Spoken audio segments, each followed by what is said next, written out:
Hello and welcome back everyone, we Weeb Online, and today I'm gonna continue the story What If Naruto Master to Edit Seals Part 3. If you enjoyed this video, please give it a big thumbs up, and to watch more videos like this, subscribe to my channel and turn that bell notification on so you never miss an upload. Now wasting no more time, let's begin. The planned coup and the subsequent killing of a founding clan was a lot to take in, and Naruto almost couldn't wrap his head around it as he sat on his worn couch with a worried Uchiha clinging to him like a lifeline. It was clear why they did it. If you had been cut off from the outside world by your own clan for a year, and then watched as they were killed to protect the village, you would look for comfort wherever you could find it. He kept rubbing her back with his left arm in soothing patterns to keep her from crying again. The wounds were still fresh, so for her to tell him everything she knew about what happened so soon after it happened must have been like pouring salt on them. She was just an innocent bystander in this mess, and even though he was sure there were many others in the same situation as the Uchiha matriarch, she would be the one to suffer. His eyes moved over her porcelain skin and her dark hair, which fell over his arm and down her back. Here was a woman who looked like the night itself. She used to be the best shinobi, but when she tried to get closer to him, all he could see was a child woken up by a nightmare. He made a sad face at the woman. He thought, if only it were a dream, so that the light of the morning sun could wash away your pain. Thank you. He was thinking so loudly that he almost didn't hear her whisper. When he looked back down at his guest, she was still looking up at him with tears in her eyes from the night before. He asked, for what? For listening. Even though it hurt, I had to tell someone because I had to accept it. She leaned back and put her head into his side. I don't have time to figure out how to feel about this. The truth was sad. Even now, the regular ANBU are probably being told about the massacre, as if they weren't the ones who did it. And they will be identifying as many bodies as they can. As soon as they found out she wasn't among the dead, they would start looking for her. If the search wasn't made public, she might be able to get away for at least a few years, depending on how determined Konoha was. But if they told everyone about it, things would get a lot more complicated. They might try to find her just so that the Uchiha clan could stay in Konoha and keep her safe while doing their best to win back Sasuke's favor. But Naruto didn't think that was even a remote possibility. They could act like they were going to do the first thing and then kill her, or they could make her pregnant until she gave birth to a son who could be used to bring back the Uchiha, if they wanted the Uchiha back in the first place. The last option, which might have been the cruelest, was to put the blame on her troubled shoulders and let the kinslayer Uchiha Itachi go free, and keep working for Konoha. It would probably kill the poor woman and make sure she never got any rest again for the rest of her life. Most likely, he would kill himself within 3 years. Talking about time, he said in a low voice, "What will you do? They'll start looking for us soon, and until I can start going on missions, I can't support us both for long." Even though that was true, the way she was curled up against his side made him want to try it anyway. He hadn't felt this close to someone in a long time. With Maido, their main form of contact was dancing, which they both liked and did often. However, because they were in the seal, the dancing never felt real, which took away from the experience. When it came to Tatsuki, she would usually just pull him along or wrap her arms around his as they looked for a place to eat lunch quickly. It was nice, but nothing compared to sitting on his couch with this woman wrapped around him. Something about this situation felt much more personal. He thought for a moment about the hugs his mother, no, Kushina, used to give him, but he quickly put those thoughts out of his mind. Such memories only made him feel bad, and the woman next to him had already had enough for both of them. I talked to someone before it happened. She turned her head again to look up at him. Naruto couldn't help but wonder if that's how he looked when he woke up in the hospital over a year ago. She looked so lost and fragile. He was sure it would happen. He says he knows how to make everything better, but he needs my help. I'm not sure if I should trust him or not. Don't do that. He didn't wait even a second to say what he thought. Trust shouldn't be so easy to give. How strange that he was acting like an adult and she was acting like a child. It was strange how people could change in such different ways after going through similar things. On the other hand, they were different from the start, so there was no real way to compare how they had changed. He then said, but then, maybe that gives you even more reason to join him. You don't have many choices, and I think someone needs to keep an eye on him. He could feel her head nod against his side, and even though he felt bad for her, he couldn't help but be glad that her bad luck had given him this chance. He felt the same way about this woman as he did when he saw Tatsuki after killing her client. This, on the other hand, was much stronger. Something in him was moved by how vulnerable she was and by the fact that she had come to him of all people. It was something he didn't know, but he liked it. Then I'll go, she spoke up. I'll do everything I can to tell you what he's doing. Something, not fire, But maybe a spark was in her eyes now. She now had a goal and a plan, which was much more than she had an hour ago. There's no need to tell me what he's doing. He tried to make her feel safe. He didn't care what this man was trying to do, good or bad, as long as Makoto was safe and had something to do. I have to tell someone, replied to the woman. Right now, you're the only person I can trust, you're all I have left. That made him feel something. There was sadness and pity for the unfortunate woman. But those words also gave him a sense of happiness and hope. He also felt bad that he had let her current situation make him feel so good. It was wrong for someone to feel good about being the only person they could turn to. It was terrible that you had only met them a few times and didn't have any kind of relationship with them. You should know that Kushina is somewhere out there. If something goes wrong, I'm sure she could help you. He felt her tense up beside him, the same way she helped you. He was surprised by how acidic her voice was and how defensive she was toward him. I heard about what had happened and wanted to help, but I couldn't leave my house. I know your mother had plans, but everyone involved in those plans should have known that they fell apart as soon as you were locked out of the compound. I know that Kurenai and Tsunade are still here because your mother wanted them to be. I don't know why they weren't there for you at first, but I do know that they aren't there for you now either. People would have talked if either of them had done it. Hiruzen must have known, too, because he likely told Kushina right away. For her not to have come back right away, the woman shook and held him as hard as she could. She must have had a reason to leave you, but no reason is good enough for a mother to leave her child. I can't call her my friend when she didn't even try to tell everyone what was going on so we could help you while she kept talking. I could have let that go, but I couldn't let you leave such a wonderful child with plans that were already falling apart. Naruto couldn't say anything. He didn't know what to say to that, and he had no idea that she cared so much about him even though they had only met a few times. On the other hand, she and Kushina were said to be like sisters, so it's possible that she thought of herself as his aunt. After a minute of silence, he said, "Come on, let's get you to bed. You've been busy all day and need to take a break." He didn't know why he suddenly felt protective of the woman when she spoke so strongly against the hand that fate had dealt him, but he didn't think it would go away anytime soon. Maido and Tatsuki had moved quickly into his heart, but that was nothing compared to how fast Makoto had just crashed through like a train and made herself a part of it. As he helped her get up, a wave of deep sadness came over him. She would probably leave right when the sun came up, and he might never see her again. How cruel of this hand to give him Makoto and then take her away right away. It seems like this was going to be a recurring theme in his life. He would always meet people who would leave him. Trying to get rid of these thoughts, he went to the bedroom and helped Makoto get into his bed. He needed to pay attention to more important things right now. Not only did he have problems, but so did she, and hers were much worse. He began by putting her weapon pouches and her tanto on the floor next to her bed. Arm and leg guards were taken off and put neatly next to her shinobi gear. Then she took off her vest, which was awkward, but not nearly as awkward as taking off her skin-tight shirt. He turned away from her and took off her shoes. He thought for a moment about leaving her in her pants, but when she tried to take them off, he knew what he had to do. He folded the pants and put them on top of the rest of her uniform. He was about to look for a shirt for her to wear when someone grabbed him and pulled him into bed. Thin arms wrapped around his body, and when he tried to get away, they just got tighter. "Stay here," she made a plea. It seems that in such a short time, she had come to see him as a source of comfort, and after such an emotional night, she didn't want to lose that. "I have to find a shirt for you. It's fine this way," she said over and over. "We're just sleeping. I'm not sure if I feel good about this. Please don't go. I don't want to be alone yet." Whether or not he liked it, he knew what it was like to be alone. If just being with him tonight would make her feel better, how could he say no? "Very well," he said, and he gave up. "But first I need to change." Her grip grew stronger. "Promise you'll let me hold you." If he hadn't already decided to comfort her in this way, her helpless plea would have made it impossible for him to say no. "I promise." As in Uzumaki, Naruto knew what she was talking about. Was she really so weak at that moment that she would make him swear to something so she could sleep next to him? He got a little angry at the sandame. Most likely, the man had no other choice but to kill everyone. But it was wrong that it took so much from this woman. When he saw him again, Naruto would bring up how much this night had cost. As in Uzumaki, "I swear I'll let you hold me tonight," she said. That seemed to make her happy, so she let go of him and let him roll off the bed. He threw away his pants and shirt quickly. He was going to get at least a pair of shorts to sleep in.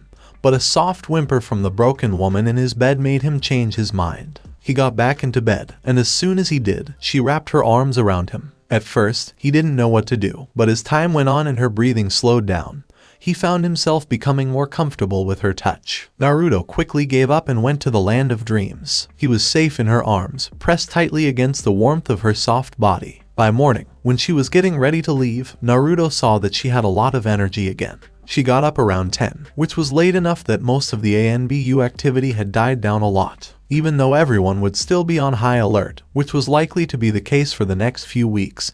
This was her best chance. After a quick shower, she put on her old ANBU uniform and made a small breakfast for the two of them with the few things that were in his fridge. After that, she tried to leave right away, but he wouldn't let her. "What?" she asked as she looked down at the boy. No, the young man in front of her. "I said take what you want." He pointed to different parts of his home. "Naruto-kun, I can't do that." "You will and can." He was adamant. "I have plenty of time to make up for anything you take. Right now, your need is much greater than mine." But his stern look stopped her from saying anything. He wouldn't give up, even if he had to put everything he owned in a bag and tie it to her back. Some of the food he still had, his extra blanket, and the shinobi gear he hadn't sold yet all went into a bag. Before she could throw it over her shoulder, she was covered by his worn-out brown cloak, which just reached her waist. "It's not a great cloak for traveling." He smiled at her briefly. "But it's all I've got." As soon as she had it on her shoulders, she swooped down and gave him a quick kiss on the forehead. "I want to thank you for everything, Naruto-kun. I will try to keep in touch. Then I hope to hear from you soon. Stay safe, Makoto." He wrapped his arms around her waist and put his purse in her shuriken pouch with ease. She slipped out of his room and ruffled his red crown once before slipping into the busy streets of Konoha in the late morning.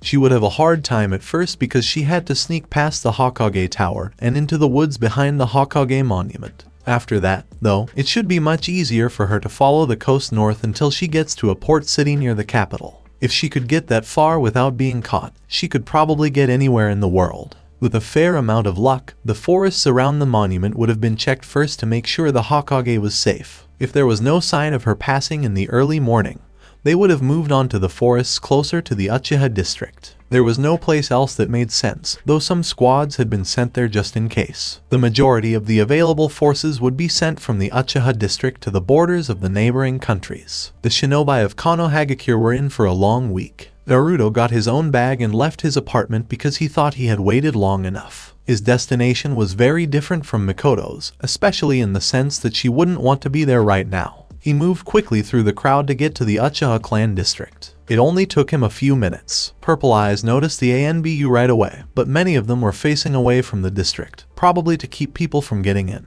He could see a few of them moving around the district, picking up the bodies of Uchiha clan members. Not a big surprise, since you didn't want your enemies to get their hands on the Sharingan. He quickly slipped through a hole in the wooden fence. He stopped at each body that hadn't been picked up yet to look for wallets, purses, or anything else of value or use. As he moved to the first house, he saw two ANBU out of the corner of his eye. One of them shrugged to the other before they both turned away from him. They didn't see what was wrong with what he was doing and didn't want to have to do anything about it. If they hadn't helped him so much, they might have seen him smile as he took out a stolen storage seal and started working on the house. "Thank you for coming, Uzumaki-san," welcomed the Sandaime when he came in. "Of course, Sarutobi-sama, I know you wouldn't call me for something that wasn't important to this village, which is where our clans live." Hiruzen felt a little pain. He should have known that the boy would do that. It looked like they were going to start the clan speak right away. He might have thought that the use of his clan name meant that the meeting was about his clan. He would start calling him by his given name the next time. "Yes, Uzumaki Dono, it is true, but it is not so important that we have to stop being nice to each other. Do you want some tea?" The boy looked at the pot on top of the Hokage's desk with doubt. After training his face, he looked at Hiruzen again and gave him a small, polite smile. "I'm sorry, Sarutobi-sama, but I have to turn down your very kind offer." "Thank you, though. So little faith." "Of course, Uzumaki Dono. Is there a certain drink you'd like when we see each other again?"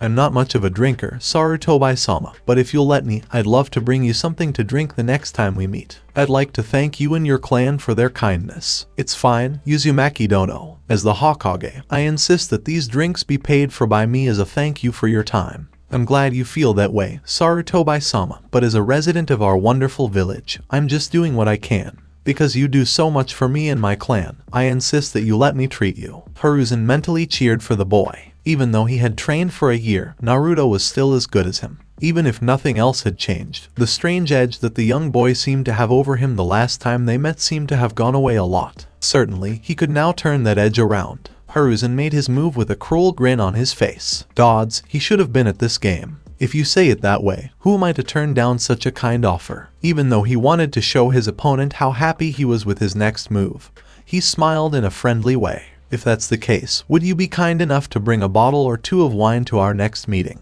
Unless, of course, you are unable to procure any, in which case I would be most willing to open my cabinet and share with you some of my better years. Naruto knew what he was trying to do because he had a calculated look in his amethyst eyes and a wolf-like grin that quickly spread over his face. Hiruzen would have to give him credit for that, since most of his chunin these days wouldn't know what he was talking about and would see it as a chance to try some expensive wines on their caged dime. My dear Sarutobi-sama, I do hope you are not suggesting that I might be unable to provide you with wine of high enough quality to thank you for your service to our village and the friendship you have shared with my clan over all these years. I assure you, my clan is quite capable of showing our gratitude to you and yours. A counter had been promised, but this could all be a bluff. Would Naruto really be able to get wine or anything else that the clans might drink? And when might their next meeting be? Tomorrow. In a week. It would seem he would have to wait to see if he had truly lost the engagement. Even though it was simple and didn't matter in the end, that wasn't the point. All of this was for the game, which he and the boy sitting in front of him could enjoy alone. It's too bad. It was so much fun to play. Not at all, Uzumaki. Don't think that. I'm sorry if what I said made you think that. Now, I do think that we have gone very far off track before we even got started. What was I saying? He thought for a moment after seeing how tense his guest was. Oh, it looks like he forgot to do something. But that doesn't matter, because this was the perfect chance to fix it without making it look out of place. We can't forget like we did last time. Yes, I was planning to tell you about my current guard after I gave you a drink. Monkey moved out of the shadows behind the Hokage's desk and into the light. At the moment, only Monkey is here. Naruto seemed to relax and gave a short nod to the ANBU. When we meet from now on, I'll do my best to only have one member of my guard with me, unless you get some of your own. Naruto looked rather thoughtful about the idea. Thank you, Sarutobi-sama, I appreciate you informing me before we began. He got a quick nod from the cage. Now, if you don't mind, I'd like to ask, why did you call me today? The old cage's face became serious. At least for now, the game was put on hold because it was time to take care of Konoha business. I've heard from a few different people that you've been spending a lot of time in the Uchiha district over the past few days, even though it's off limits to anyone who isn't a member of the Uchiha clan. You may already know that a terrible thing happened there recently, so it is still being treated as a crime zone. I'm sorry, Sarutobi-sama, but I don't hear you if you're asking a question. As a civilian, I wouldn't have known that the district was off limits, and I was never stopped by anyone in charge while I was there. Naruto's face had taken on a new hardness that reminded him too much of an old teammate to be comfortable with. A new game had begun, but it was much riskier than the last one. I'm interested in what you were doing there, but I'm willing to overlook any bad behavior. Instead, I'll ask you if you've seen anything strange or suspicious during your visits. We could use any clues we can find about who was behind these attacks. It's possible that they weren't done by a single person or that the person had other goals. 12,110. Excuse me, Sarutobi, you know just what I mean. The formalities were gone, and in their place was a cold that made the old Sarutobi feel like he was going to die. This wasn't the emotionless reading of a book he had heard before. It was a cold hostility that could only mean the boy in front of him knew a lot more than he should. 12,110, Itachi Uchiha, alias Weasel. Sarutobi, I do hope this office is safe. Monkey tensed up right away. But his cage shook his head, which sent him out of the room so that the two of them could talk in peace. Naruto, you told me about a person. What does it have to do with anything? Everything, hissed the redhead. And you damn well know it. I'm afraid I don't. Itachi Uchiha and a team of a NBU killed the Konoha Uchiha clan on the orders of Sarutobi Hiruzen, the Sandaime Hokage, and the Konoha High Council's advisors. Itachi had been a spy for his own clan for the past year while you tried to find a peaceful way to stop the growing trouble. What makes you think that? This wasn't something that could have been caused by a small leak somewhere. It was highly secret information that should have only been known to those directly involved. As much as he wanted to be furious about it, he was also terrified by the implications of a 9-year-old civilian child having been able to come across it. Naruto gave a grin. They made a mistake. When the young man left the office for good, Hiruzen slouched in his seat. Heaving out a deep sigh, he set about preparing his trusty pipe. He felt much better after taking a deep breath of its smoke. To think that some of them would have not only gotten away, but also told others as they ran away. Naruto wouldn't give names or phone numbers, and there was nothing that could be done about it. He was a civilian child, but he was also the heir to a famous clan of shinobi. He would never be able to get away with some of the more crude ways to get information, not that the old monkey wanted him to. It worried him, though, because he didn't know if the people who had survived were just going to hide and live the rest of their lives under new names, or if they were getting together with Konoha's enemies, hungry for revenge. At the same time, though, Naruto seemed to like Konoha quite a bit. He might not have told the information because Konoha didn't need protection in this case. It was a nice thought, for sure. He thought he would be able to figure things out for himself soon. All the bodies had been gathered and now all that was left was to identify them. When the list was done, they would compare it to all of the Uchiha who were known to be living in Konoha at the time. Any differences would have to be the people who made it out alive. Or, even worse, a body that had been stolen by a ninja, foreign or domestic, who saw an opportunity and took it. He had to hope that wasn't true, but a pair of missing Sharingans might be better than a survivor who wanted to get even. That could easily turn out badly. He couldn't do much right now, though, so he would have to just sit and hope for the best. I hope you know what you're doing, Naruto, and I hope you know how dangerous the information you have is. It was waiting for him when he got home. It was sitting on a table that he had bought at a thrift store for almost nothing. It was a good size and could be carried under one arm. It was wrapped in brown paper and a piece of twine. It felt soft, so it was probably made of fabric, and a quick look showed nothing dangerous. On the other hand, someone had broken into his house to give it to him, which was scary. He cut the string with a kunai and carefully folded back the paper to see what was inside. When he found out it was a cloak, he found it funny because he had just given his to Makoto a few days before and needed a new one. Such a thoughtful gift. This cloak, on the other hand, was much better than the one he had made out of old, thrown-away cloth. No, this one looked like it was made of some kind of white fur and fit him well. There was no hood, but a scarf could stand in as one easily enough in the future. At his current height, it was only a few inches off the floor, but that would give it room to grow with him. He might be able to keep it for the rest of his shinobi career. A quick look at the paper where it was written showed a simple idea written in a beautiful way. This is the first of many gifts for you, godson. It says. There was no signature, but a carefully painted picture was on the back. A white snake with gold eyes that burn like fire. She walked back and forth over the red carpets, leaving indentations that Naruko was starting to doubt would ever be removed.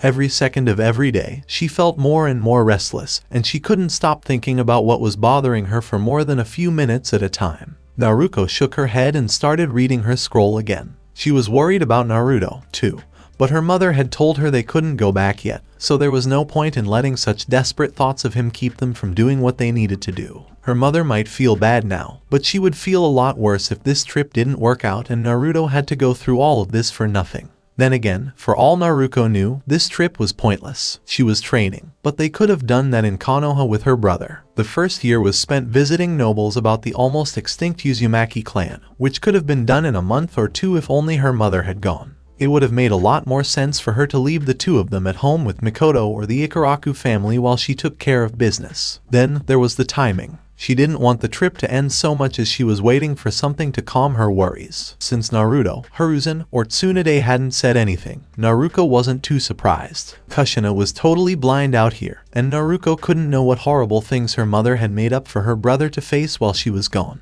Whatever it was probably highly unlikely that he'd have to deal with it. Even if he did, Naruko knew her brother would be alright. He was smarter than her and always seemed to know what he was doing, even if he made things up on the spot. She was sure that he could easily get out of any trouble he got into. He could run Konoha by the time they got back. She couldn't help but laugh at the thought of going back to the Hokage tower and finding her brother dressed up as a daimyo and sitting on a throne. If he wanted to, he probably could, but he'd be too busy studying at the academy. Even though Naruko was getting special training from her mother, she was sure that her big brother would be able to keep her on her toes with just what he learned at the academy and from other shinobi in Konoha. With real training, you wouldn't want to go up against her brother. She would have to work hard then to make sure she didn't get left behind. Then they could join forces and have adventures all over the elemental nations. They'd need a catchy theme song and name, a funny mascot to go with them, and a big goal to work toward throughout their adventures. But they were shinobi, so maybe it was just the name.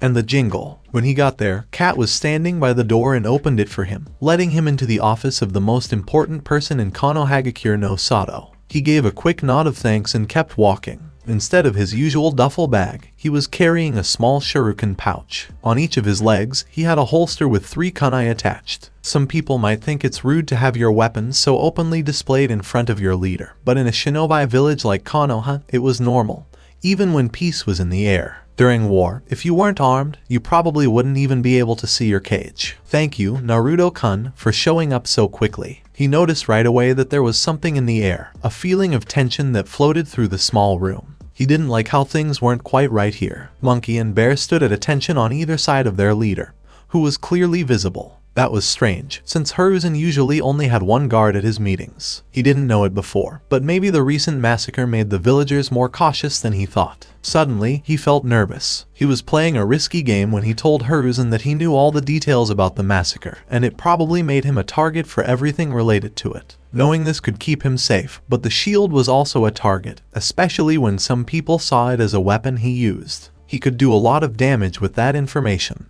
and Hiruzen knew it, but he also knew that a lot of that damage would be done to himself. He could not reveal the secret without putting himself in danger. Hiruzen knew he wasn't going to put himself in danger. No, there would be no problem. Hiruzen would have learned of Makoto's escape and known the connection between her and Kushina. As Hiruzen tried to figure out if she was a threat to Konoha and decide whether or not to look for her, he would ask her a few questions, which he would do in a sneaky way as they talked. Makoto had been put under house arrest because she didn't want to be a part of the coup, and the cage would have to know that since it was her son who had been spying for Hiruzen. But Makoto's escape may have affected something else. Someone might have said that she and her son had worked together. Itachi might have dropped whatever plan Hiruzen and the council had for him to go after his mother. He might also be overthinking things. There might have been some tension in the room, but Hiruzen was a family friend, so he was safe with him in charge. Even though he had ordered the Uchiha to be killed, he trusted Hiruzen, which was not easy to do. Of course, Sarutobi-sama, a meeting with our village leader is the most important thing on my schedule.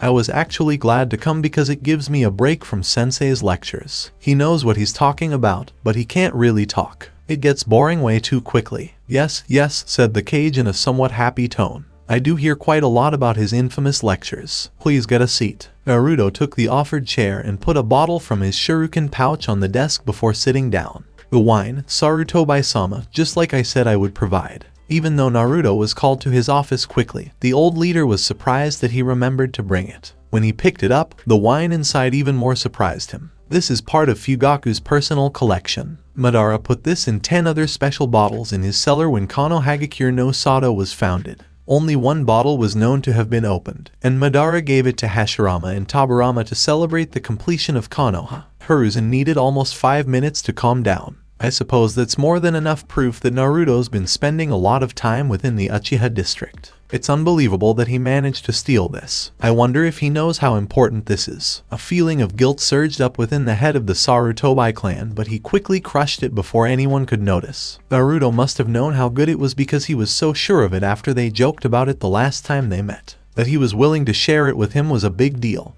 and Hiruzen couldn't help but take a quick look at the files that were sitting on his desk. He would have to keep doing what he was doing and hope for the best. I have to admit, Uzumaki Dono, your choice of wine leaves me almost speechless. If this is the wine you choose to share with an old man like me on a special occasion, I can only imagine what you might do. You undersell yourself a lot, Sarutobi-sama. You are a legend that won't be forgotten anytime soon. It's only fair to give you a wine that's just as special. I'm flattered by your words. Come, let's have a drink before we get started. With practiced ease, Hiruzen pulled out 2 glasses and poured generous amounts into them. For the next 10 minutes, they drank their drinks in comfortable silence. As they were killed, though, the tension started to rise again. Hiruzen looked at the boy in front of him with sadness as the last drops of wine ran out of the boy's glass. He was so comfortable in this office that seeing him drinking wine there just seemed normal. I'm afraid it's time to get serious, Naruto. When his name was used directly, Naruto's eyes narrowed and he watched the old monkey like a hawk. All of the fun that might have come back if they had started playing again was gone, and it was replaced by a look that Hiruzen had seen Hyuga Hayashi make way too often. Oh, yes, he used to go to meetings between Hayashi and Kushina, didn't he? That would explain why he behaves the way he does. You may remember that at our last meeting, you said something about how well my shinobi worked. He stopped for a moment to look sadly at Naruto again. He continued, unfortunately, it looks like you were right and that they did miss a spot, as you put it. Behind Hiruzen, Monkey and Bear stiffened. I would have understood if you had protected a family friend. In fact, I would have praised you for doing so. But it wasn't just a friend who escaped, was it? 7 Uchiha have gone missing. These are Uchiha you knew or could have pointed us to. You've put Konoha no Sato in a very dangerous situation, so I'm afraid I have no choice. A final pitying look was given to Naruto, who looked confused. As the Sandaime Hokage of Konoha no Sato, Saruto by Hiruzen, I command the arrest of Uzumaki Naruto. Before he could say anything, Monkey and Bear put him in a headlock and took him out of the office. Hiruzen sighed deeply and briefly thought about pouring himself another drink. But the fact that Naruto had given it to him as a gift not even an hour earlier stopped him from doing so. Technically speaking, Naruto hadn't done anything wrong, which made the situation even worse. The people of Konoha never knew if the Uchiha were traitors or not, and they had never been publicly called traitors. Helping them was the right thing to do. But when you're the Hokage, you have a lot more to worry about than whether or not someone did the right thing. With Makoto, the clan matriarch and a former ANBU agent, 2 civilian women, 2 civilian men, and 2 shinobi missing, there could be a vengeful army of Uchiha within 20 years, especially if one of the major villages helped them. Even with all the time they had to prepare, Konoha wasn't ready for something like that. They were still trying to get back on their feet after the shinobi wars and the attack by the Kyuubi. If Iwa, Kumo, or even his wayward student Orochimaru got their hands on that group of survivors, the results would be terrible. Please forgive me, Naruto. This has to be done for the good of the village. The scroll from earlier lay discarded upon the lush carpets of the hotel as she glared at the oblivious woman before her. Naruko gave a huff as she crossed her arms over her chest. If you wanted to pace back and forth, we have a perfectly good floor at home with Naruto. She wasn't sure if it was her voice breaking the silence or saying her brother's name that got her mother's attention so quickly. But if she had to bet, she'd bet on the latter. You know we'd go back if we could, but we're not done with what brought us here yet. Yes, and what would that be? Shot back Naruko. We've spent the last week doing nothing but relaxing at this hotel. What? Was this supposed to be a 4-year vacation? Her mother frowned and sat down on the edge of the bed they were sharing. You know it's for training, Sunflower. So why aren't we training? The sooner we finish what we need to do, the sooner we can go back. Kushina bit the inside of her lower lip and turned away from her daughter. It's a little more than that, Naruko, she said. She eventually agreed. There's more, a reason why we can't just go back. But I don't want you to worry about it if it turns out to be nothing. Naruko pondered for a moment. Isn't that why we're waiting in the hotel? You are waiting for someone to tell you what is going on. Yes, I've been waiting a while. So far, I haven't heard anything. But if I hear that everything's okay, I'll cut our trip short and we'll go back right away. Naruko nodded before dragging Kushina out of bed. Okay, then, there's no point in wasting time sitting around, is there? What exactly are you talking about? Naruko stared hard at her mother. If we have to be away from Naruto, we should do something good with our time. If we can't tell him all about what we did when we get back, then we might as well have not left in the first place. Now, let's go to the gym. Kushina smiled gratefully at her daughter. Yes, you are right. Let's get moving so Naruto can be proud of his 2 strong Kunoichi family members. Pumping her fist into the air, Naruko gave a cheer. Yeah, that's right, Ka-chan is back, and it's time to train. Not quite yet, my little sunflower. There's one thing that needs to happen first. Naruko knew right away that Kushina's voice had changed into a tone of mischief. And what is that, Ka-chan? Prickle time. Like a child at heart, Kushina ran at her daughter, who tried hard to avoid her mother's quick fingers while squealing with childish joy. There was still plenty of time for training today. They could spare a few minutes to have some fun. Cold steel bit tightly into his flesh, causing small streams of blood to trickle slowly onto a floor that probably hadn't been cleaned in a decade. As dim light poured down from above, his hard seat kept him in a slightly reclined position that probably wasn't good for his back. He didn't know any of this, though, because his mind was focused on the molten rage that flooded through his veins with every heartbeat. He wanted to kick himself for trusting that old monkey. He was the Hokage, not a family friend or a nice old man, but the leader of Konoha no Sato, and he would do whatever he thought was best for the village. The Uchiha massacre should have shown him that. But no, he had to believe that Hiruzen had his best interests in mind. This stupidity killed Shinobi and landed him in the T&I department of Konoha. He'd have to be far more careful about who he associated with in the future. That is, if he managed to get out of this. He knew there was someone else in the room with him. They were hiding in the shadows and watching him. They probably wanted him to start freaking out, but that wasn't going to happen. He could hear them take quiet breaths and smell what was probably their lunch, red bean soup. When they moved to the side of him, he could see a vague outline of them in the changing shadows. He was patient enough, and knowing that someone else was there with him made him even more determined to last. He sat there for minutes or maybe even hours, hating himself for putting himself in a dangerous situation by trusting his cage. Eventually, whoever was in the room with him started to get restless. Her purple hair in a spiky bun was the first thing he noticed. Next was the outfit, which probably showed as much skin as possible to surprise opponents. Hiruzen's actions had just surprised him, so her short brown skirt and fishnet top didn't make him doubt her. Obviously, there was also her smile. This was a woman who liked doing her job. If you weren't in this situation, he might have found that appealing. Already, her enthusiasm wasn't a good sign for him. "So, you're our little leak, are you?" she asked, smiling. That would seem to be the case. "Oh, you don't seem scared at all, that's not good. You really have no idea who I am, do you? I can't say I've gotten to know you yet, no. When you're done with me, maybe we can go out to a nice dinner and get to know each other." She gave him a huge, sexually suggestive grin.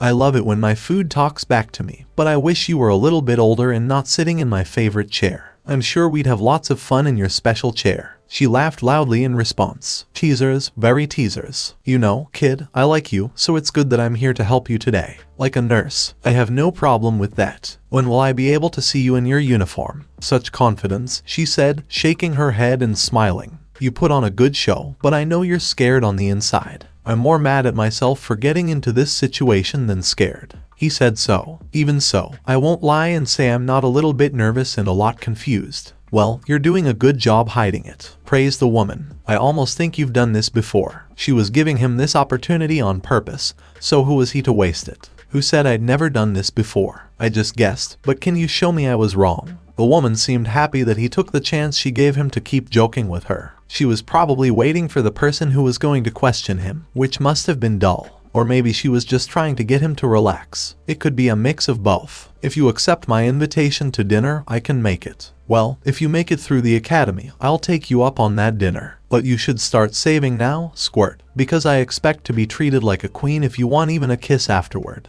"That's something I'll remember. Does this queen have a name?" "No, Anko, you can call me a queen as long as you want, little prince." "If I'm a prince and you're the queen, then this is getting a little weird." "Some say weird," she shrugged. "I prefer kinky. Don't you want to join mommy for a bath?" "That sounds wrong, but coming from you, it's kind of exciting." "Of course it is," Anko scoffed. "I'm Mitarashi Anko, and I'm hot and single. Everything about me is enticing. I could help you be the hot and taken Mitarashi Anko, but I promise I'll still find you hot. Will you help me look for a boyfriend?" "That's so cute." She kissed him on the cheek and then ran her fingers through his hair. "Mitarashi, if you're done touching little boys," said another voice, "I'd like to be done with this as soon as possible." The fact that the new guy was a T&I and had a long, blonde ponytail made it clear that he was a Yamanaka. Most of the people who worked in the department had blood ties to the Yamanaka, so it was likely that a Yamanaka would question you if you were in Konoha. "Ah, Inoichi, about time you got here. I got so bored I was considering having a bit of fun without you. You already looked like you were having a lot of fun." The answer was dry. She just gave a nervous chuckle. Inoichi turned to the young man sitting in the chair and gave him a frown that was a lot like the one the Hokage had given him earlier. Why did they all seem to feel sorry for him when it was their decision to treat him that way? If they really didn't like it, it wouldn't be done. "I thought they were shinobi. If you start doing something, you should finish it." Naruto decided to snarl at the man. "Then come on," he almost spat. "Show me your stuff." The man shook his head sadly. "I worry that you'll have to show me what you have." When Naruto did the hand seals, everything went black. This didn't happen often. Being the head of the Yamanaka clan, Inoichi had been within plenty of minds, but none of them were anything like this. He often found himself in front of a big picture of a brain from which he could read memories like a scroll. He also often found himself in a hallway of memories or a library with different levels of organization. But he never found himself inside the memories, not in the sense that he saw them or was a part of them, but as if they had all been dumped together to make an ocean of thought that threatened to crush him from all sides as he struggled to breathe. In the currents, Inoichi saw flashes of memories that didn't seem to be in any particular order. They were small glimpses into a life that he couldn't quite put together from where he was now. As his lungs began to burn and he feared he might have to cancel the technique, he suddenly found himself breaking through the surface of the water. He was desperately trying to hold on to something when his fingers touched a hard stone. He held onto it as if his life depended on it. When he had caught his breath enough, he stopped for a moment to look around him. Beneath his hands was a platform of black marble, stretching in either direction as far as he could see. To his right there was a bright gold line crossing the platform, and over it sat a massive dining table currently empty. The walls around him reminded him of a tunnel, and for a brief moment, he wondered if he might run into one of the new trains that Yuki no Kuni had made. As he pulled himself up on the platform, pale green light from the torches shone on him. Looking back at the water, he was surprised to see that it did in fact contain the boy's memories. It was normal that he could physically interact with the place, but why were his memories not only disorganized but also mixed up? That was just silly. If one thing was clear, it was that this was not going to be easy. Time on the outside passed differently within the mind, and time within the mind passed differently depending on the mind. He may have been sitting at the edge of those churning waters for hours or even days, but Inoichi got up, rubbed his tired eyes, and went to the table for a short break. He couldn't believe it when he found out he wasn't alone. Naruto sipped slowly from a glass of wine as he sat still at the head of the table, as if he wasn't thinking about someone. But that shouldn't have been possible. This place shouldn't exist without proper training or the use of special Yamanaka skills. The thought that he had managed to stumble into here while Inoichi was working was absurd unless the Mind Walker had been in here for far longer than he had realized. You could have just asked if you had questions. Save us both a lot of time and effort. Inoichi just had to laugh. If it was that easy to be sure they got the information required, he wouldn't have had to use his Yamanaka techniques. Even if you told me everything I wanted to know, I wouldn't believe you. Naruto just gave a shrug. Then I guess you should take your time and be thorough. I have nothing planned for the evening unless that assistant of yours agrees to dinner. Shaking his head in disbelief, Inoichi went back to work. Naruto joined him at the water's edge what seemed like a few minutes later. What are you looking for, then? He didn't receive an answer, bringing a frown to his face. If you told me what you were looking for, I'd think about it and you'd have a better chance of finding it, wouldn't you? I'm pretty comfortable here, but I'd rather not sit around when I could be working out. Fine. Inoichi spoke with clenched teeth. The killings at Uchiha. The change happened right away, and all of the memories in the water started to center on the Uchiha clan. The first image was naturally the face of Makoto, followed quickly by the sight of her as she cried into his neck. Images of them sitting on the couch together flashed through his mind, and the last memory of the event was of him putting his purse in her pouch. Inoichi was sad even after he saw what he came for. The slight glimpses these images provided were genuine, but they were a far cry from what he would usually be able to witness. Too much was at stake for him to miss something important in these memories that he didn't have full access to. This person had a very strange mind. So, you talked to Makoto. How about the rest? He knew the boy's voice of confusion was real because he was inside his head. What others? This was not going to make Hiruzen happy. When he was let out of Konoha's T&I building, the moon was shining brightly, and Naruto was so angry that he was about to boil over. They had actually suspected that he aided in the escape of a large group of Uchiha survivors. He had thought he had Hiruzen's trust, but for the old monkey to think he would hide something like that from him and then have someone enter his mind in search of information that didn't exist. The Uchiha could have bled to death outside his door and he wouldn't have cared. It was only because Makoto came to him that he helped her. Sure, he may not have been close to her, but he wasn't close to many people. He knew her, so he helped her. It was as simple as that. To suspect him as part of some elaborate escape scheme to ensure the survival of the Uchiha clan was insulting. That they thought they could get that kind of information from him if he had was even more so. Naruto snarled into the night and started stalking through Konoha's empty streets. It was usually busy on the streets of Konoha, but at 2 in the morning in the shinobi district there was little activity. He briefly thought about taking the rooftops because no shinobi were running across them, but he quickly got rid of that idea. Most shinobi had already gone about their business, but he was far too likely to run into one on the roofs of Konoha right now. He zigzagged through the village without knowing where he was going. He wanted to walk off his anger before going home. Actually, maybe it wasn't a good idea to go home. He probably would be watched, and he really didn't want to be watched right now. He might be able to stay with a friend. He laughed silently at his own little joke. He didn't have any close friends, but he did know a few people. Dog he knew in passing. He had spoken with Shizune a few times. Hiruzen was out of the question. Anko he just met.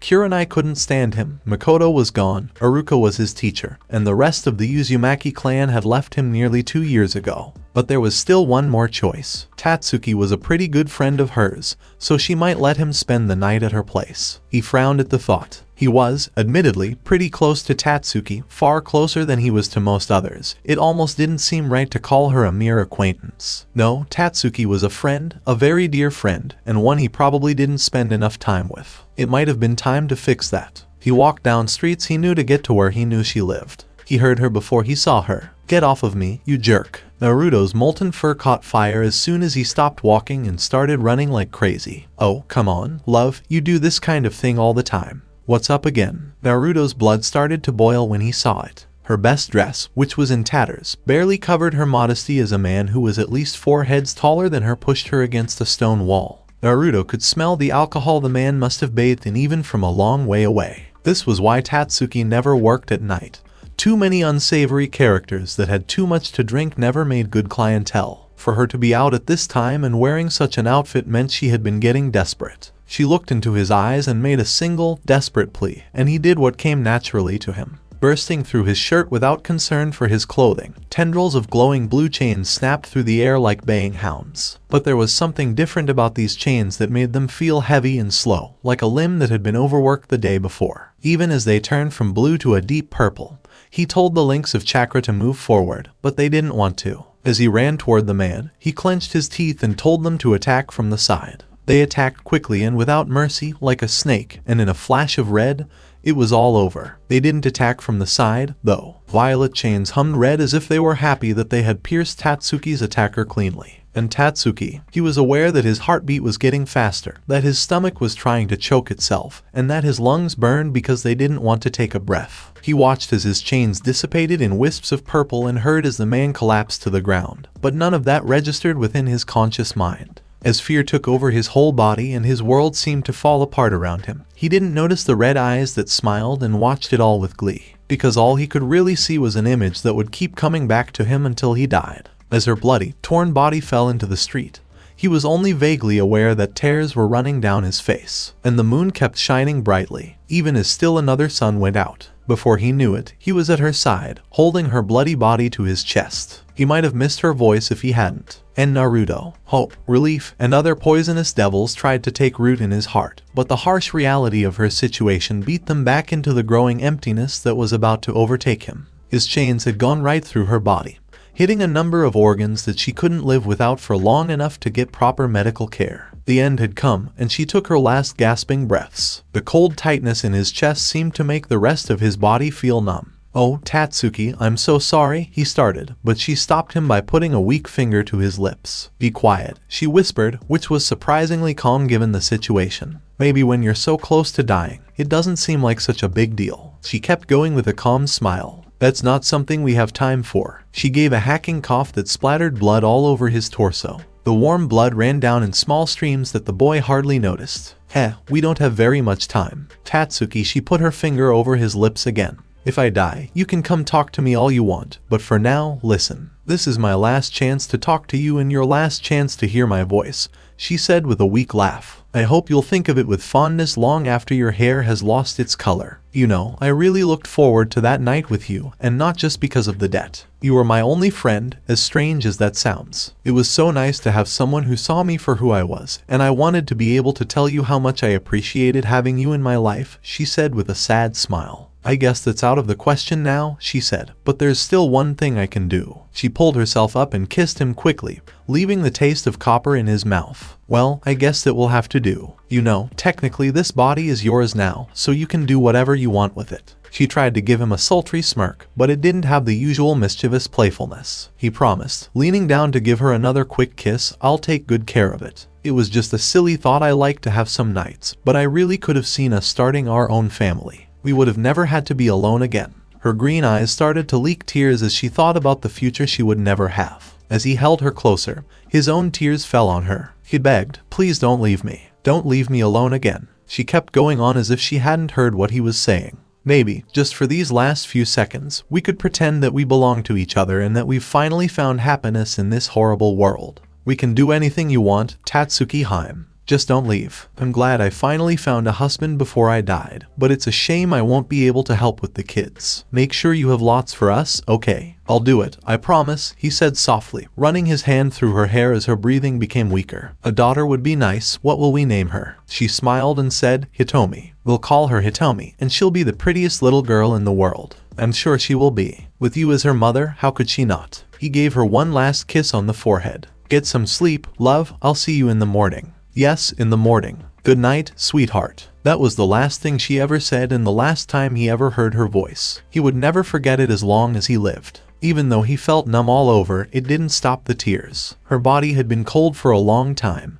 and a thick layer of her lifeblood covered his chest. He walked slowly down the street, almost as if she were sleeping and he didn't want to wake her up from her dreams. As her attacker went to the Yamanaka compound, he wrapped her up tight in the shirt he had been wearing. This was done to protect her modesty. He had promised her he would take care of her body, and this was the only way he knew how. They were her family, so they had a right to know about her death. She also had a right to be buried with her family. At this point, it was all he could do for her. He would not, however, give them the things she owned. No, he did those things to remember her. As he walked along, he couldn't help but look at her pale face, which was lit by the soft light of the moon. He had done this a lot during this horrible walk. She looked so calm and beautiful, like an angel had just fallen from heaven into his arms. They had instead taken her away from them. He frowned and looked up at the clear sky with his purple eyes. It was a beautiful night that had nothing to do with what had just happened. Can't the sky shed even one tear for the loss of such a bright sun? It should have been raining. The pouring rain and howling wind, a song of the world's grief over the death of his first friend. But it didn't work out. No, the sky stayed clear, and a smiling moon looked down at them both while stars twinkled in happy ignorance. It seemed like the world around him was making fun of him for his loss, or maybe it thought he didn't deserve to see how unhappy he had made it. Then, it could wait until he left before shedding the tears she deserved. He shook his head to get rid of the thoughts, and he kept going. Her dried blood stuck his shirt to his skin. He was happy for a short time that his new coat had been left at home that morning. But if it hadn't, he wouldn't have had time to feel bad about losing. The body he held in his arms was much more valuable than any cloak from a stranger. When he saw the Yamanaka district, his eyes grew narrow, and when he saw the person in front of it, his anger quickly rose. But it was pushed back down just as quickly. He wasn't to blame. Not only was he doing what he was told, but he couldn't have saved Tatsuki even if none of that had happened. Even if he didn't hurt her himself, she would have been at the mercy of the drunk who was interested in her. Even though neither ending was good, he couldn't help but wonder if it wouldn't have been better for the drunkard to get her so she could live longer. He could have been there to help her get better after she was hurt. He pushed away painful memories and focused on his work. Inoichi had already seen him, so he couldn't go back now. So, he walked slowly toward the head of the Yamanaka clan, carrying a dead relative in his arms. When the body was given to Konoha's most skilled mind reader, there was first confusion, then recognition, and then shock. Naruto tried not to talk to the man. Once he let go of the body, he turned around and walked away into the night. He just couldn't bear to look back. Her whole body was filled with giddy excitement. She had finally done what she wanted to do. After waiting for so long, the perfect chance finally came along, and she didn't waste a single second before taking it. Yes, he would be sad and hurt, but he would get over it quickly. And the pain he felt was more than worth getting rid of that whore who liked to hang out with her beloved warden. It was not right, but quickly justice was done, and that meant that no one could take her warden from her anymore. He was now hers, and he would stay hers until he died. That wasn't going to change no matter what. If the gods were really looking out for her, he would leave her alone and come closer to her as he tried to feel better. He might learn to love the person he was going to spend the rest of his life with. Only 2 women were left in his life, and neither of them was dangerous. The slug Sannin's apprentice, Kato Shizune, was rarely seen. And if they did become close, it seemed most likely that they would become like brothers and sisters. Siblings was fine. There were no romantic feelings or physical pleasures. It was just 2 close friends. She was willing to take that as her warden. She didn't like the other woman because of her blood. But she didn't care about Uchiha Makoto either. She had slept with her warden almost naked. But she was no longer there. Hopefully far, far, far away. She was a threat, but she couldn't spend any time with Naruto, so she couldn't steal him away. Ever, and that made her very happy. She smirked and sat back in her chair, enjoying the sweet feeling of victory. It had been a long time since she felt so amazing, and she didn't think this feeling would go away for a while. She made a glass appear from the seal and carefully drank the Uchiha's most prized wine. It tasted like success, like a perfect plan that had worked out and would continue to work for a long time. It was only a matter of time until Naruto finally came to her and saw what he had been missing all this time.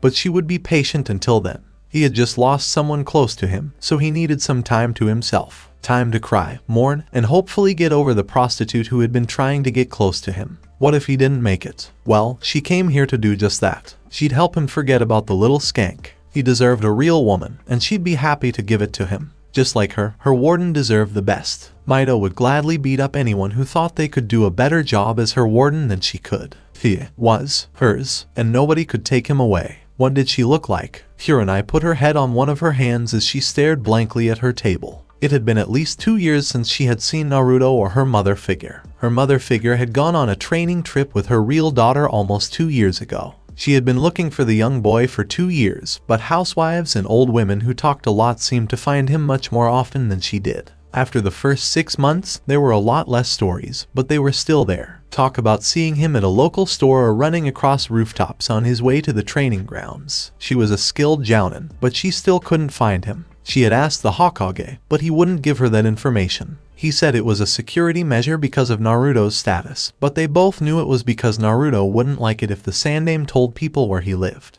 But did the Sandaime know that Naruto hadn't been going to the academy? It would be odd if he knew and let something like that happen. It was very rare for the children of a shinobi and a kunoichi to not become shinobi because they grew up in a way that encouraged it and because their chakra systems were better than those of people born to regular people. Then, there was his family history. How could Uzumaki Kushina and Namikaze Minato's son not become a shinobi? Not only was it a waste of time, but it also made their chances of survival much less likely. A target like that would need to be able to protect themselves if something went wrong. If they couldn't, you'd lose them completely, which would be even worse than them not becoming a shinobi. On the other hand, Iruka could have lied, which begged the question of why. Naruto hadn't asked his teacher to keep her away from him, had he? It was not a pleasant thought, and she much preferred the idea that Iruka had lied because he was suspicious of her, which made sense. After more than a year, she was just checking up on Naruto. If she had been in his place, she would have been suspicious, too. She could almost see it as Naruto's teacher keeping him safe, which she was thankful for. He needed as much help as possible. Help or no help, she still didn't know how he was doing. He could have made powerful friends and been living the high life with them, safe as houses, or he could be scraping by in the red light district, making a life out of the trash that Konoha's not so nice people throw away. She was just sitting there doing nothing. She could no longer take it. Kurenai could only think about what Naruto would think of her if she ever met the elusive boy. Even though he knew her, he would at best feel sorry for her and at worst be disgusted by her. If she was so useless and sad that the person who thought she wanted to kill him felt sorry for her, there was something wrong. How can I call myself a kunoichi, let alone someone who wants to help him with anything he needs? Gods, I can't even help myself. Then she had a very strange thought that made her question everything she had done for the past 2 years. If I can't find him to help him, at least I can become someone he would want to go to for help if he needs it. Yes, this was a plan, and it was a real plan that she could follow and see how it was going. If he didn't want to see her as she was, she'd have to change into someone he'd be happy to call a friend. He's going to become a shinobi. I can be his senpai, the person he looks up to. I might even be able to persuade Sandaime-sama to let me lead his genin team. Kurenai got her gear and went to train with a smile on her face and new hope. When he needed her, she would be there. But for now, she had to become someone who people would want to ask for help. Don't worry, Naruto-kun. I'll be a part of your life soon. I'll become someone you can be proud of, or I'll die trying. With a fire of determination in her heart, she finally felt like things were going to be okay. It had been 3 days since the last time anyone saw Naruto. That wasn't too strange on its own, since the boy tried very hard to be a ghost in the village where he lived.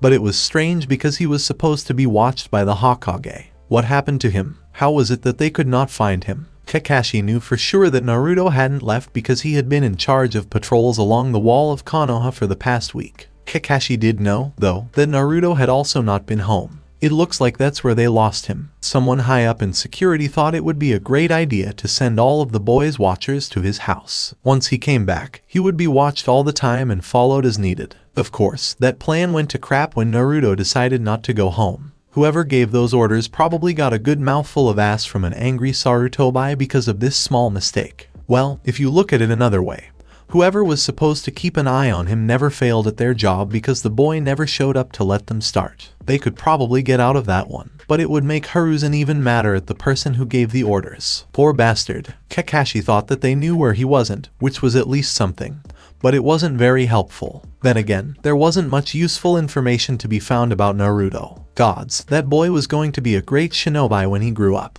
That is, if he did well in school. Since they were keeping an eye on it in case he showed up, it was clear that he wasn't doing any of his usual things. What could he be doing? And, even more important, why? Naruto's schedule had been pretty much the same for almost 2 years. What had changed? Something must have happened that was much more important than what he usually did. After that, the only question was what? Kakashi sighed and shook his head. They had looked all over Konoha for the boy but hadn't seen him.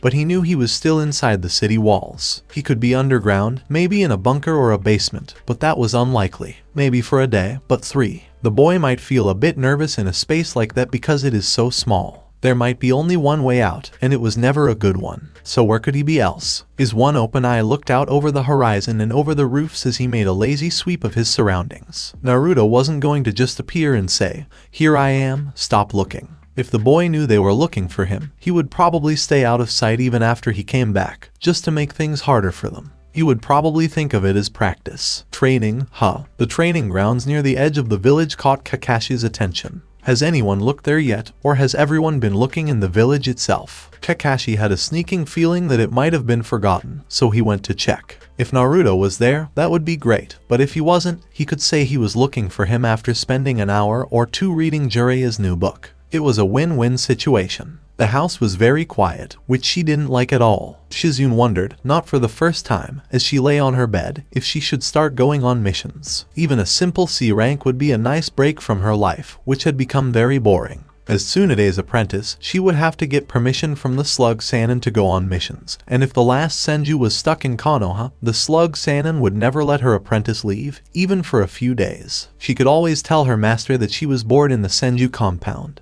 But her master would just tell her to go look for Naruto. Even after 2 years, Shizune still didn't know why Tsunade wanted to meet the boy or why the Sandaime Hokage was so secretive about all of his information. There was probably nothing bad about telling Tsunade of the Sannin where the boy lived so she could talk to him. Unless, of course, Tsunade had a problem with him. Even though it was unlikely, it would be a good reason to keep the woman away from the boy as much as possible. Shizune wouldn't tell her master where he was, even if she knew where he was. If the woman wouldn't tell her what was going on, she had no reason to help her find a boy she had never met. When she thought about Naruto, it had been a long time since she had seen him. During the first couple of months she lived in Konoha, she saw him once or twice a week. She saw him less and less as time went on, though. In the last 6 months, he had been especially hard to find. In fact, she hadn't seen him in almost 8 years. Even though she had lived in Konoha for 2 years, he was one of the few people she knew.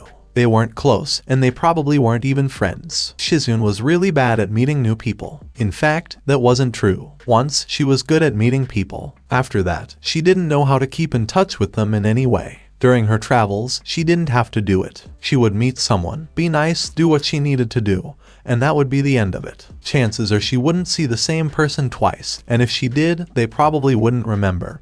And she probably wouldn't either. So, now that she was in one place, it was hard for her to remember who people were and what they had talked about the last time they saw each other. She wasn't used to it at all. She did know the Ikaraku family, though, because their ramen stand was one of her favorite places to eat. When you live in hotels for more than a decade, you tend to forget how to cook. Very old. Let's just say that neither she nor Tsunade was a very good cook. Sure, they made some simple meals and practiced every now and then, but restaurants were always their first choice, whether they wanted to eat in or take out. Most of the time, they got takeout, as evidenced by the many containers in the fridge. It wasn't what she had expected to happen when she went on a trip with the Slug Sannin, that was for sure. No, she had been looking forward to adventures and fun. The only exciting things she ever did were Tsunade hunts, which she did when her drunk master got lost in town and had to be brought back to the hotel where they were staying. Fun, it was pretty sad, and even though she had learned a lot, she kind of wished she hadn't joined the last Senju on her long trip away from Konoha. The little thief Naruto probably had more exciting things happen to him in one day than she did in her whole apprenticeship. She would even bet on it, and even Tsunade could win that bet. Shizune's mind started to wander as she thought about what he might have done in the last 2 years. It wasn't long before she started imagining herself there with him. It would be fun to do something different for a change, and it would be even better if she did it with someone she knows. I wonder if Hiruzen would let me lead a team of genin. It sounded like a lot of fun to teach Naruto and 2 other genin what she had learned from Tsunade while the 4 of them went on missions all over the elemental nations. Sure, it would be a big job, but she had been taking care of a Sannin for over a decade, so she didn't think 3 preteens could be much more trouble than a drunk Senju. She thought, Team Shizune, which specializes in stealth and infiltration, spending weeks behind enemy lines and then disappearing without a trace. The way it sounds is nice. Now if she could only get the Hokage to agree. Come on, Ka-san, we need to find Naikun a gift. Kushina laughed at Naruko's enthusiasm as she watched the happy girl run into the first store they saw. Kushina caught up to her daughter, who was staring intently at a red fox plush by moving at a much slower pace. The girl asked, do you think Naikun would like this, Ka-san? I don't know, Kushina replied. He might, but you have to remember that he won't get his gifts for another 2 years. He might like it now, but he might not be interested when he finishes the academy. The young girl thought for a moment before putting down the fox and continuing her search deeper into the store. You don't have to look for a gift right now. We can just keep an eye out for anything Naruto might like over the next 2 years and get it for him. Naruko looked at her with a pouty face and crossed her arms. The blonde said, we can't do that, Ka-san. It would be like forgetting his birthday. We have to get him gifts every time so that when we give them to him, he knows we were thinking of him while we were away. We can't say, oh, we found this one on our way back and thought it would be a good gift for your 9th birthday, or we didn't find as many gifts for you as we would have liked on our trip. But don't worry, we found some here in Konoha before we stopped by the compound. Well, I guess we could. Naruko gave her mother her most angry look. Okay, Kushina said as she put up her hands to give up. I was joking. I just wanted to let you know that we might not find something for him by his 9th birthday. I'm sure he'd rather have a present late that he likes than one on time that he just puts in the back of his closet to be polite. Naruko said, I guess you're right. I really want to make sure we find gifts for Naikun. We've been training a lot, and if we don't do it now, we might be so busy that we forget to find him gifts. The Uzumaki matriarch asked, you think of him every day, don't you? Kushina smiled at her daughter and said, of course, that makes sense. Every day, and that's how I know we won't forget. If we find a gift today, that's great. This week, still good. Right before we leave, I'm sure he'll still like it, especially if his cute little sister gives it to him. Ka-san, the girl moaned, her cheeks turning red as she thought about how embarrassing it was that she had used that word in the Fire Daimyo's palace. Oh, that's not what you like. How about his beautiful sister? Can you stop? His attractive sister. That just makes things worse. Naruko groaned in anger. Kushina gave her daughter a loving head rub. It's my right, no, my duty, as your mother to tease you relentlessly. That goes double when it comes to boys, even if he is your brother. Naruko put her head down in defeat as Kushina laughed loudly. What was the point of raising kids if you couldn't mess with them? He had made a mistake. He had really messed up. He massaged the bridge of his nose with his fingers. The pipe of tobacco, which usually put him at ease, didn't help him today. He knew for sure that he had done things too quickly. He should have waited longer, made sure of everything, and even then, he should have asked the young man he sent so quickly to see Inoichi for more information. That was another of the things that went wrong with the boy. Not even an hour after getting out of jail, Naruto brought the head of the Yamanaka clan the body of a civilian who had left the clan. The body was covered in blood. Inoichi was upset, which makes sense. He thought it was punishment for getting into the boy's mind, but Hiruzen was smarter than that. Despite his poor decision when he made the mistake of not trusting in the young Namikaze heir, the Sarutobi knew that Naruto wasn't that kind of person. Certainly not yet. People often changed quickly in the shinobi world because it was so harsh. We hoped that it wouldn't make Naruto a monster. At this rate, however, Hiruzen was more worried about the actions of himself and those who claimed to be friends of the Uzumaki clan turning the boy into something cruel and inhuman. He wouldn't be the first person to be pushed so far into the dark. So, Hiruzen didn't believe that Naruto had just gone out and killed the woman in a fit of rage. But the fact remained that he had brought her body to the same man who had forced himself into the boy's mind less than an hour earlier. It didn't make him look good in the eyes of the clan of Mindwalkers. Naruto might have been able to tell the Sandaime Hokage what really happened, but no one had been able to find him in the last few days. Then again, the chance of the boy cooperating with him were exceedingly low. In fact, it was much more likely that Naruto would try to stab him.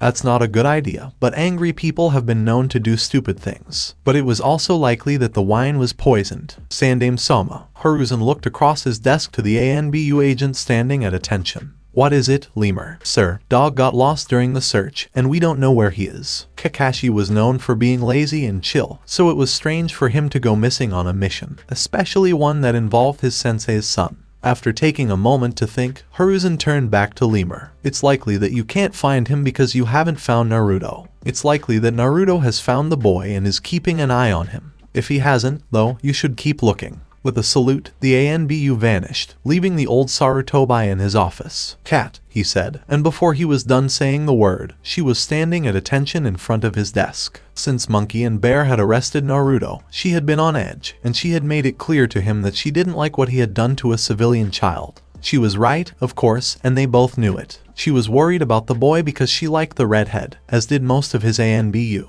That made her a great choice for this task. I have reason to think that Hadake Kakashi has found Kushina's son. You should confirm this and keep an eye on the boy if you find him. Let me know at the end of the day. Sir. She gave a quick salute and then ran off to do what she was supposed to do. Hiruzen sighed and leaned back in his chair. He hoped that her report would be good. If the boy was really lucky, she might even talk to him. If she could tell him anything at all about the body he gave Inoichi, it would make his job a lot easier. Then again, he deserved this trouble for what he did wrong. He was sure that the boy no longer trusted him, and this was the result. In the end, he could only blame himself. The other ANBU might not have been able to find him, but Kat was able to find Kakashi without any trouble at all. To be fair, the other ANBU probably hadn't even looked, simply reporting his absence and continuing on with the real search. She almost couldn't believe that the cute little boy who had acted like a little shinobi when he first came into the Hokage's office had ended up here. The search for him rivaled the one only a week prior for Uchiha Itachi, and that fucker had slaughtered his entire clan, one of the founding clans of Konoha no Sato, no less. That was crazy. Then again, this was in Uzumaki,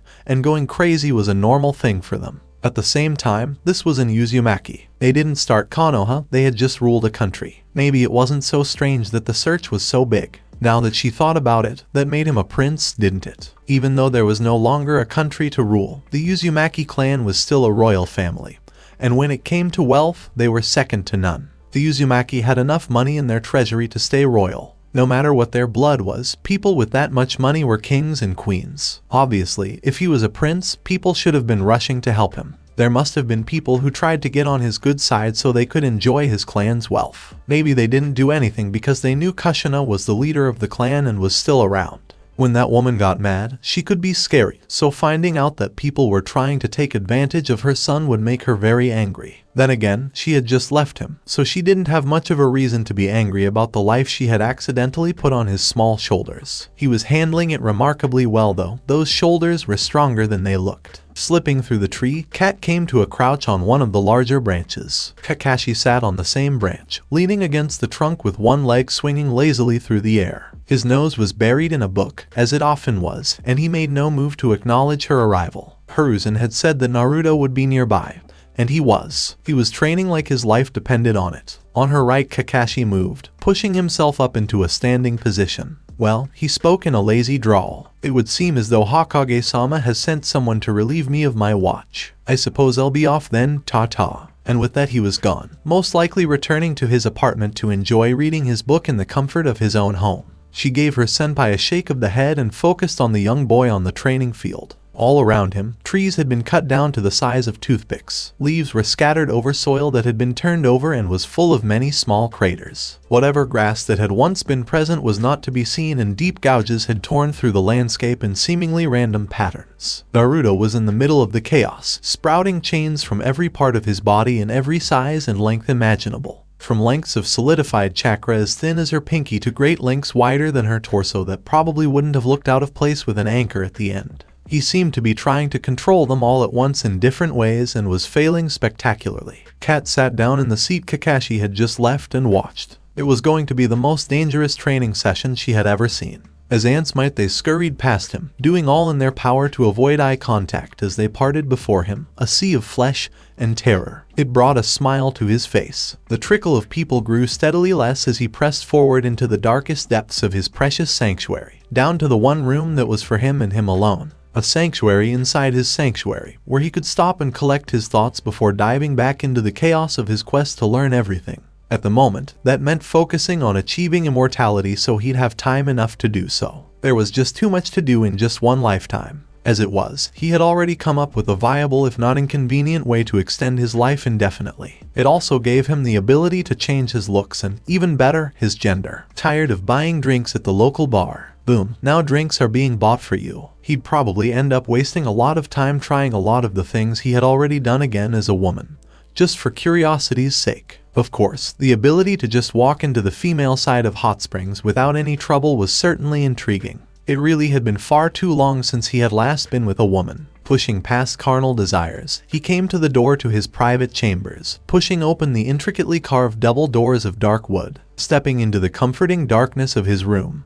he allowed his posture to relax, a soft grin spreading over his lips. His chair, which was more of a throne, quickly found his body sinking into it with a groan. It had been 56 hours since he had taken a well-earned break from his work. As much as he would have liked to continue, he knew that the self came first. All his work would be for naught if he ground himself into dust to complete it. Closing his eyes for only a moment, they opened again to see the painting of his godson. With a grin splitting his face, he recalled the latest news he had received concerning the boy. To think the boy would be capable of such a thing, a shiver of delight tingled through his spine. It was really hard to believe how easily Konoha no Sato could make monsters like himself. Uzumaki Naruto, son of Uzumaki Kushina and Namikaze Minato, had taken a life. Oh, but that wasn't the best part. The boy had not only taken two with the same attack, but of the two had been a close friend of his. The chakra chains originally created by Uzumaki Maido had torn through the young Yamanaka woman without mercy, caring nothing for the agony such a death would inflict upon its victim. It was delicious. From what he knew, the woman was in the hands of a civilian thug. He never would have thought that his godson would kill her because she was weak. It reminded him so much of himself that he couldn't help but feel nostalgic and proud of himself. The thug had been killed too, of course, for the crime of threatening that which belonged to the young man. But that was to be expected. It was still the woman's death that he just couldn't get over. His godson was getting so big so fast. If he could have cried, that thought might have made him shed a tear of happiness. That wasn't all, either. Even after killing one of the few people he was close to in such a brutal way, the boy wasn't happy. He was sure that the young Uzumaki was still practicing to improve his chakra chains. It had been an excellent kill, but for him to want to improve upon it at the age of 9, this child would grow up to be a monster who would be worse than him. Perhaps that's why it was called Godfather, for he truly was feeling as thought the boy was his son. Of course, he would have remembered sleeping with a woman like Kushina, and he was absolutely sure that hadn't happened. Then again, he certainly didn't have the alcohol tolerance of Tsunade, or even Jiraiya for that matter. It was possible. He hoped, however much the thought of Naruto being his own son pleased him, that such was not the case. To have slept with the princess of Uzumaki and not remember it, that would be a very bad end. He got rid of those ideas in his head. Perhaps the first thing he needed to do once he had a new body was go out on a date or something. He could always find a hooker or something if that didn't work. These thoughts really were far too distracting for him to be having while working towards true immortality. Focusing on more important things than his libido, his attention turned to today's date. It would be Naruto's birthday soon. What could he get him? The curse seal was almost done. It would definitely make his chakra chains stronger, but it might make him lose control. Control seemed to be what the boy was working on. However, so perhaps that should be saved for later. Naruto's friend had been a prostitute, so maybe he could replace her as a gift. No, that would last long enough, perhaps a slave in her place. He might enjoy that. Then again, while slavery was still legal, it was extremely difficult to go through all the legal bullshit surrounding it. He would do it for the boy. But since his godson was still a civilian minor, it was probably not a good idea. He wasn't even sure if he could own a slave, even as a prince of Uzu, before he had reached legal maturity. At least, not without his mother's consent, and that was out of the question. No, he needed something practical, something simple, something he could find immediate use from. He needed something suitable for the little killer he was. A grin split his face. Orochimaru knew just the thing for his godson. All right, class dismissed. The sound of stampeding children momentarily drowned out his thoughts, but when they had gone a sufficient distance from his classroom, his mind instantly drifted to the empty tree right outside the window. Excluding the time he had spent in the hospital, there had been not one single day that Naruto had missed completely. But then, 2 days after the Uchiha massacre, he had simply vanished. It would seem, however, that he was not the only one who hadn't seen him. All of Konoha's ANBU seemed to be looking for the missing boy, and their search was almost better than the one for Uchiha Itachi. And yet they turned up empty-handed. He knew the boy was stealthy, but this was absurd. Either Naruto was no longer in the village unlikely or they weren't searching in the right places. Then again, who knew the right places when it came to the boy? The Hokage might have, but this search showed otherwise. No, the boy was not one to broadcast anything about him. Even if he was in Konoha, he was likely to have a multitude of places to hide should something happen. It only begged the question of why he had chosen to disappear. He had been here the day of the Uchiha massacre, and the day after and even the day after that, so it couldn't have been caused by that. But other than that, there were no events that Iruka was aware of. He had, on the other hand, heard Yamanaka Ino say that her father had told the Hokage about the boy. Had they fought or done something else? He would have to ask the girl at the next opportunity. As far as he could tell, any interaction between the young Uzumaki and the Yamanaka head would have been the last known sighting of the boy. No matter what the reason, if he didn't show up soon, his grades would drop a lot. He would be dangerously close to not just failing but actually being kicked from the shinobi program entirely. Iruka couldn't stand the idea of such wasted potential if that were to happen. Then again, he doubted even that would keep the Uzumaki from his chosen profession. Iruka wouldn't be surprised if he went straight to the fire capital to register as a shinobi of fire country residing within Konoha no Sato. The Imperial Fire Court would probably love to have someone who answered to them within the walls of Konoha. It would make it much easier for them to keep an eye on the village and communicate their desires to the Hokage. Iruka gave a slight shiver at the thought. It would be good for the boy, certainly, and for Hai no Kuni as a whole, but he was certain to make plenty of enemies within the village if that's what he ended up doing. It wasn't like he knew a lot of people, and it wouldn't have surprised the academy instructor if Naruto saw most of Konoha's people as enemies or unknowns. However, there was a big difference between that and the shinobi of Konoha actually having it out for him because he answered to someone higher than their cage. It would not be something he should have to deal with so young, not just to become a shinobi. It was, however, still a viable option for the boy, whether he passed the academy or not. Perhaps the young man would prefer being able to spend a bit more time traveling the forests between the fire capital and Konoha, rather than staying cooped up in the village when not on missions. Either way, Iruka hoped he'd show up again soon. He still had plenty to teach the aspiring shinobi. Link after link, chain after chain, chakra poured from his body in such masses that it was visible, coating his form in an ethereal blue glow. Some formed atop his clothing, some from his skin, and some from beneath even that, tearing out of his body in a spray of blood that shimmered like 1,000 gems in the light of the setting sun. What little off his clothing remained hung onto his body in tatters, glued to his flesh by drying blood and sweat. His form was in remarkably good shape for a boy his age, especially considering his living conditions.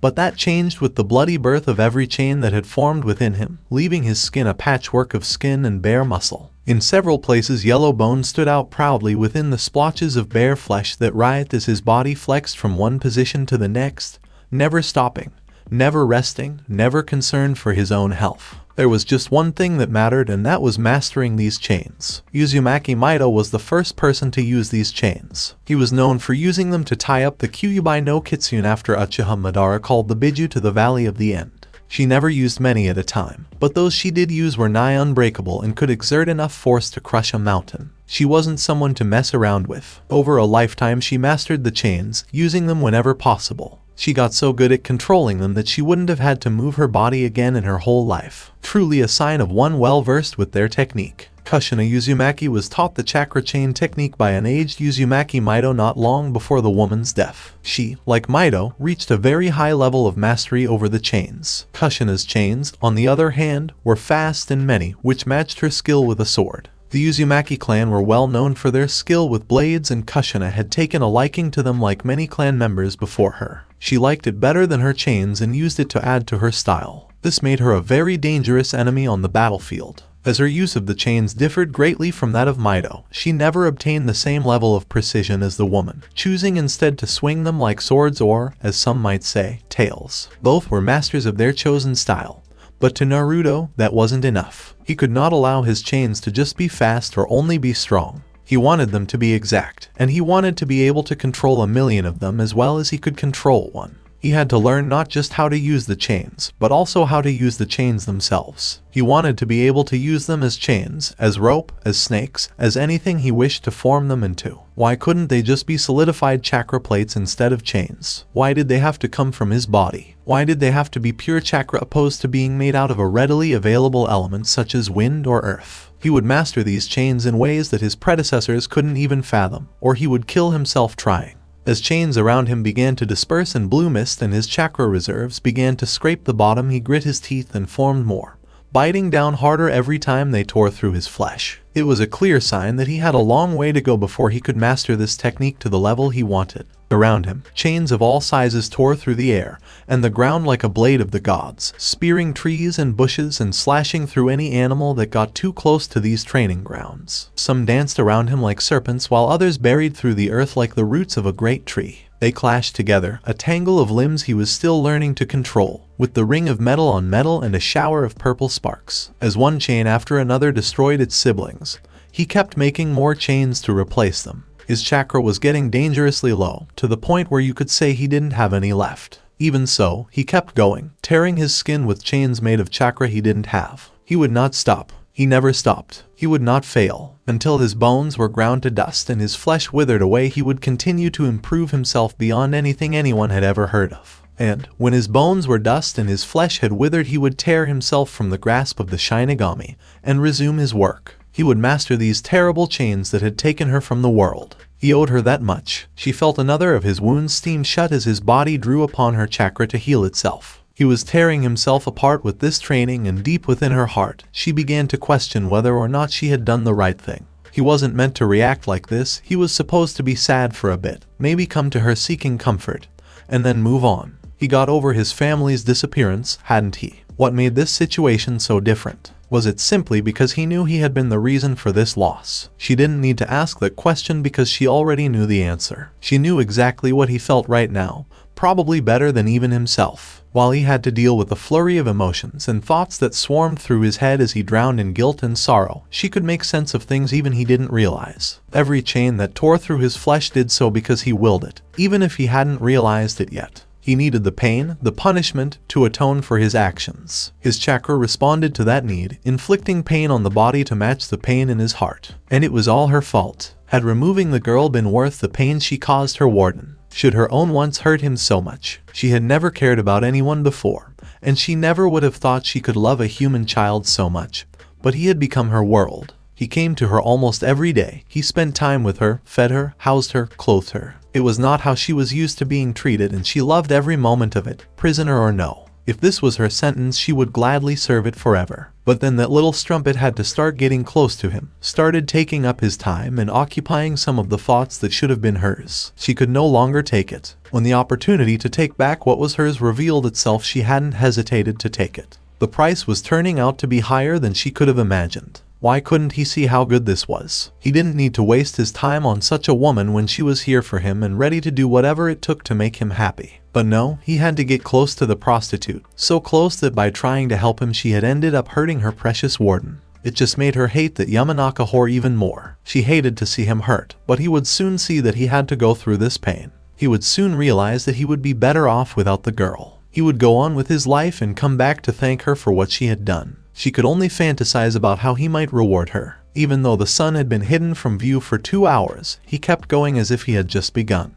Kat had to give it to the Uzumaki clan, because they were so strong and determined. She was honestly a bit envious. She didn't even know where to start thinking of all the things she could do if she had that kind of drive, and the energy to follow through. That was crazy. Of course, seeing as she didn't have that kind of stamina, it was probably time to call it a night. Hiruzen did want her to watch him, but he also wanted her to tell him what she saw. If she went to his office to tell him, they could stop looking for Naruto and send other ANBU agents to watch over this long training session of his. Giving one last look to check for any issues other than the fact that his blood was coating the ground around him and his skin was shredded as it desperately clung to his flesh, she dashed off to report to the Hokage as quickly as possible. Maybe she could get a medic assigned to watch him. Tsunade had been back for 2 years. She might not want to babysit a young man who seemed to be training to kill himself, but her apprentice might be glad to have something to do now that she doesn't have to keep her master out of trouble. It only took her a few minutes to get to the Hokage tower, and when she got there, she was let in right away. The Hokage must have informed everyone there about the importance her mission held to him. "Hokage-sama, this is Kat reporting in," she said. He seemed happy to see her. He had probably been waiting for news about the boy he had always thought of as his grandson.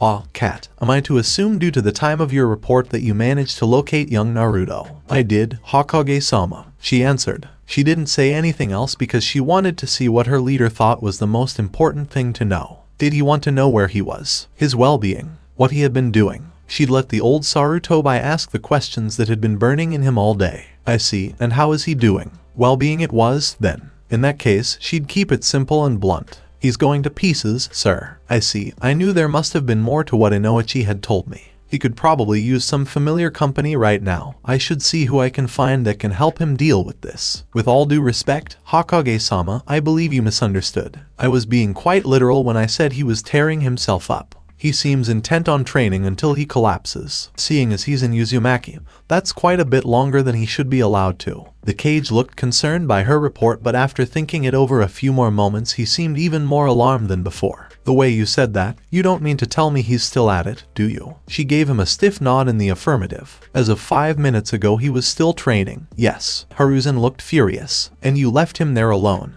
Despite his rage, Kat stood calm, responding in the same professional voice all A and B you had learned to use in the face of an angered god. I do not have advanced enough knowledge in medical techniques to be of any use to him in his current condition. I thought it better to report the situation to you so that the search for him might be called off and someone with the proper skills might be assigned to watch over him as he trains. Sufficiently calmed, Hiruzen took a deep breath and leaned back into his chair. I see. Good work, Kat. Now, you mentioned training. What exactly is he doing? He seems to be trying to improve his ability to use chakra chains. The field will need to be redone when he's done, but he seems to be doing as much damage to himself as he is to his surroundings. It would be unwise to approach him, as he's currently trying to control multiple chains individually. Giving him a single point to focus on will probably result in being torn to pieces. The Hokage seemed disturbed by that news, probably thinking about the girl that had been given to Inoichi by the boy. The wounds she had could easily be attributed to a host of chains tearing through her venerable flesh. It was not a nice thing to think about, or a nice way to go. Thank you, Kat. You are dismissed. Giving a bow, she left the office. Her duty was done. Now it was up to someone else to watch over the boy until he grew tired of bleeding everywhere. After that, she could talk to him about what she thought was wrong with his method.